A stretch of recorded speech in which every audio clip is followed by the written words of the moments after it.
Hello everyone, कैसे हो? अच्छे हो? एग्ज़ाम अच्छे चल रहे हैं? ओके किड्स, आज हम करने वाले हैं exercise 3.4 section A and section B का मॉडल 1। बहुत सिंपल है, बहुत आसानी से कर सकते हो आप लोग, और आपकी स्टडी भी अफेक्ट नहीं होगी इससे। ओके, देखो फिल इन द ब्लैंक्स है सेक्शन ए। उसमें आपको कुछ सम्स दिए गए हैं जिसको हम लोगों ने सॉल्व करना है। देखो फर्स्ट क्वेश्चन में देखो आपके पास कुछ रैशनल नंबर्स है जिनको मल्टीप्लाई किया गया। सबसे पहले देखो minus minus plus, minus minus plus, तो कौन सा साइन बचा? ओनली हमारे पास माइनस का माइनस। फिर उसके बाद देखो 2 के टेबल पे 2 आता है, 3 के टेबल पे 3 भी आता है, 4 के टेबल पे 4 भी आता है। अब बच गया 6 और दूसरा रह गया 5 और 7। तो इसको हमने क्या कर देना है, जो 6 है वो तो 6 ही रहेगा और उसके साथ माइनस का साइन, राइट। और नीचे है 5 × 7, ये दोनों बच गए ना हमारे पास 5 और 7। तो 5 और 7 को आपस में मल्टीप्लाई कर दो, वी आर गेटिंग 35। तो ये हमारा आंसर आ गया। ओके, अब सेकंड क्वेश्चन देखो। सेकंड क्वेश्चन में है -3/4 raise to power -1 and again raise to power -1। ठीक है, उसकी होल की पावर भी -1 है। अब इस केस में क्या करेंगे, जो चैप्टर 4 किया था, चैप्टर 4 में क्या था हमारे पास कि अगर ब्रैकेट के अंदर भी पावर हो और ब्रैकेट के बाहर भी पावर हो तो हम उसको क्या करते हैं, अगर ब्रैकेट के अंदर भी पावर है ब्रैकेट के बाहर भी पावर है तो हम उस पावर को मल्टीप्लाई कर देते हैं। सो आंसर विल बी 6, है ना। जैसे यहाँ पे 3 और 2 था तो आंसर इज 6। तो इस केस में आपके पास है -1 तो -1 × -1 किया तो क्या आएगा, माइनस माइनस प्लस हो गए एंड 1 × 1 1 ही आंसर आ गया। तो बचा क्या, ओनली -3/4। ओके, नेक्स्ट देखो कि अगर 5 को 0 के साथ, ये 5 नहीं, कोई भी नंबर, कोई भी आप इंटीजर लेते हो, अगर उसको आप 0 के साथ डिवाइड करते हो तो वो कभी डिफाइन नहीं होगा। ठीक है, लेकिन कोई भी नंबर जो है वो 0 को डिफाइन कर सकता है। ठीक है, वो आएगा 0। ठीक है, अगर 0 को किसी भी इंटीजर के साथ डिवाइड करें तो आंसर 0 ही आएगा, लेकिन 0 किसी को नहीं डिवाइड कर सकती। याद रखना, 0 किसी को डिवाइड नहीं कर सकती। Fine, next is our fourth question. Fourth question में आपके पास है -13 divided by dash equals to -26/5। ऐसे केस में जब आपको नहीं पता, अगर मल्टीप्लाई होता यहाँ पे तो आप आसानी से कह सकते थे कि इसको इसके साथ मल्टीप्लाई करेंगे तो ये आएगा, लेकिन इस केस में डिवाइड है, आपके लिए सॉल्व करना थोड़ा मुश्किल है क्योंकि रेसिप्रोकल्स लेते हैं ना डिवाइड के टाइम पे। तो आप क्या करोगे, आपका फर्स्ट नंबर था -13, ठीक है, इसको डिवाइड किसके साथ कर देंगे, ये दूसरा नंबर है आपका -26/5। ठीक है, उसके साथ डिवाइड कर देंगे हम लोग। सो हमारे पास क्या आएगा यहाँ पे, -13 डिवाइड चेंज हो जाएगा मल्टीप्लिकेशन में, 26/5 इसका हम लेंगे रेसिप्रोकल तो वो आएगा 5/26। 26/5 का हमने क्या लिया है, रेसिप्रोकल। ठीक है, रेसिप्रोकल मतलब न्यूमरेटर डिनोमिनेटर बन जाएगा, डिनोमिनेटर न्यूमरेटर बन जाएगा। ओके, अब इसके बाद आप आसानी से सॉल्व कर सकते हो। देखो वहाँ पे है माइनस माइनस, तो माइनस माइनस हो जाएंगे प्लस, यहाँ पे भी माइनस था ना तो माइनस माइनस हो गए प्लस, 13 के नीचे कुछ नहीं, लगा दिया 1। अब कटिंग तो हो रही है ना। देखो 13 के टेबल पे 26 आता है, कब आता है, 2 पे, तो बचा क्या, 5/2। सो -13 को, इस -13 को हम इसके साथ डिवाइड करेंगे तो हमारा आंसर आएगा दिस वन। ठीक है, सो ये था हमारा फोर्थ।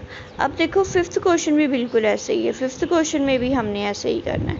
उसमें देखो -9/16 है। अब उसको किसके साथ डिवाइड कर देंगे, -3/2 के साथ। ठीक है, अब सबसे पहले देखो, अब यहाँ पे हम कटिंग ही कर लेते हैं पहले, माइनस माइनस प्लस, ठीक। देन उसके बाद 9/16, ये डिवाइड किस में कन्वर्ट हो गया, मल्टीप्लिकेशन में, और इसका हमने कर दिया रेसिप्रोकल 2/3।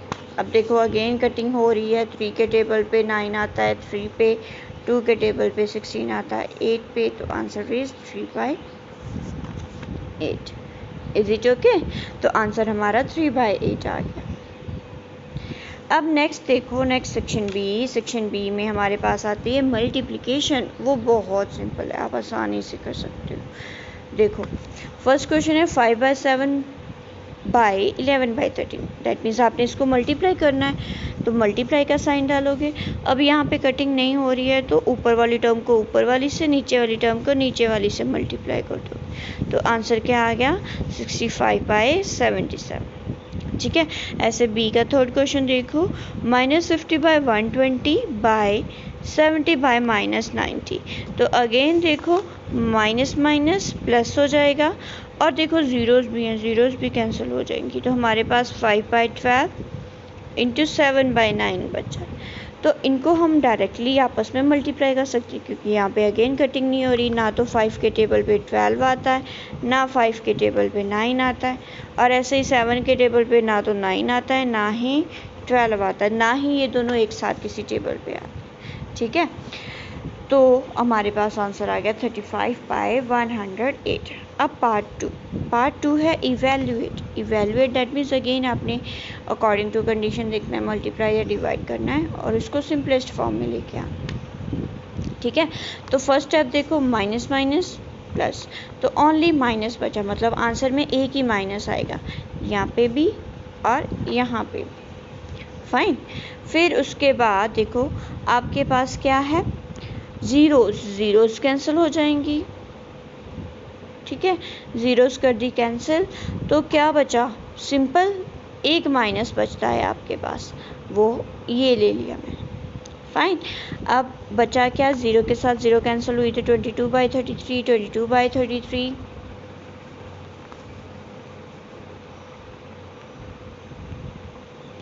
और 81/32। अब यहाँ से देखो ये दो 22/33 किसके टेबल पे आते हैं, आई थिंक ये आते हैं हमारे 11 के टेबल पे। 11 के टेबल पे 22 भी आता है, 33 भी आता है, तो इनकी हम कर देंगे कटिंग। तो इनको आपस में कटिंग करेंगे तो हमारे पास क्या आएगा, एक जगह आएगा 2, यहाँ पे 3, यहाँ पे 2, यहाँ पे 3। ठीक है, तो नेक्स्ट देखो, अब हमारे पास आ गया 2/3 × 2/3 × 81/32, और साइन माइनस का। फाइन, अब 2 के टेबल पे 32 आता है, कब आता है, 16 पे। इस 2 के टेबल पे 16 आता है, कब आता है, 8 पे। इस 3 के टेबल पे 81 आता है, 27 पे, और इस 3 पे 27 आता है, 9 पे, तो आंसर इज 9/8, और साइन माइनस का साइन आएगा। Okay, next is second question, -7/18 × 15/7 × -48/35। Again पहले माइनस माइनस प्लस हो जाएंगे, 7 के टेबल पे 7 आता है, कब आता है, 1 पे। बचा क्या, ओनली दिस 15/18 × 48/35। ठीक है, 3 के टेबल पे 15 आता है 5 पे, और 18 आता है 6 पे, 3 के टेबल पे। ठीक है, और 5 के टेबल पे 35 आता है 7 पे, और 6 के टेबल पे 48 आता है 8 पे, तो आंसर इज 8/7। ठीक है, और साइन कौन सा आएगा, माइनस का। ओके, नेक्स्ट हमारा है फर्स्ट क्वेश्चन में बिल्कुल ऐसे करोगे, माइनस माइनस प्लस और सिंपल माइनस, एक माइनस रह जाएगा जो एंड तक लगाओगे आप। एंड सेकेंडली उसके बाद है आपके पास कटिंग करोगे, 9 की टेबल पे 63 7 पे आता है, 0 के साथ 0 कैंसिल कर दी, एंड फर्दर हमने सॉल्व किया तो हमारे पास -2/3 आता है। Is it okay? सो ये था आपका आज का topic. Thank you, kids. Have a great time.